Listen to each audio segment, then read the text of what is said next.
Good morning, gardeners. It's a beautiful, crisp, cool summer morning. Summer's winding down though, and I've got out my book. You remember this book? With my list of things to buy and crops to plant. So this is gonna be the day where we go through the garden and we make our notes. And I don't know if you're one of these people, like, you know, those servers that can remember like 10 people's orders and repeat them back to you. Yeah, that's not me. So I need to write everything down, and especially for next year, I want to write down what worked and what didn't work. So I'm talking about things like my marigold border. That worked out amazing. So like write down a note like border of marigolds really worked to help keep some of the pests out of the garden. And you can also write things about like how the peppers grew next to the tomatoes. I don't know, I found that mine didn't do so great like that. And also a lot of my flowers are coming to an end here. You can see black-eyed Susans, coneflowers, bee balm. I found that they're a little bit tightly close together growing, so I think I'm going to make a note for next year to maybe take a few things out, spread them out a bit. And that's also good to take pictures of the garden so that next year when you go back in the spring and you're like, oh yeah, I wanted to split that hosta, you know which one you're talking about.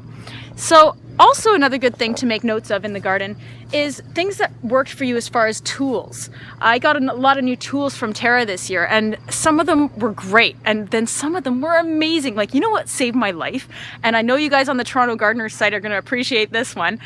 The hose! I was going nuts trying to find the perfect hose, and I had one of those coiled ones that, you know, like coil back up. Total garbage. Like, I hated it. It was the bane of my existence every morning trying to pull this out to water. It was crap. Anyway, I was on the hunt for the perfect hose, and I found one at Terra that I love, guys. It's called Color Wave. I don't know if you can see this.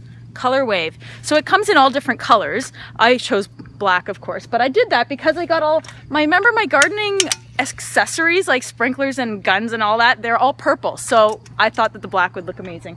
Anyway, this hose is really lightweight, it's not too heavy, it's rubber, and it bends really easily. It doesn't like harden up when it gets a little bit cool. It's awesome. Anyways, it's really easy to wrap up, love it. There's the Color Wave hose. So make sure you make a list of all kinds of things like that that you like and didn't like in your garden. You can put things like, you know, the carrots grew really well next to the beets in the sandy soil. That was great.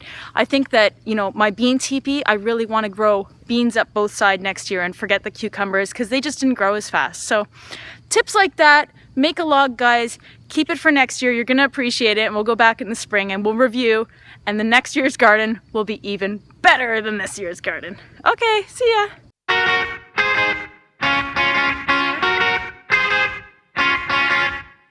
Everyone has their favorite spot to shop, and I want to show you mine. I'm outdoor lifestyle expert Carson Arthur, and I want to show you why I love Terra. And if you're a foodie, follow me. There's nothing better than growing your own. Cooking straight from the garden.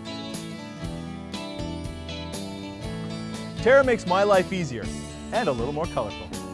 Live color fully at Terra, where color lives.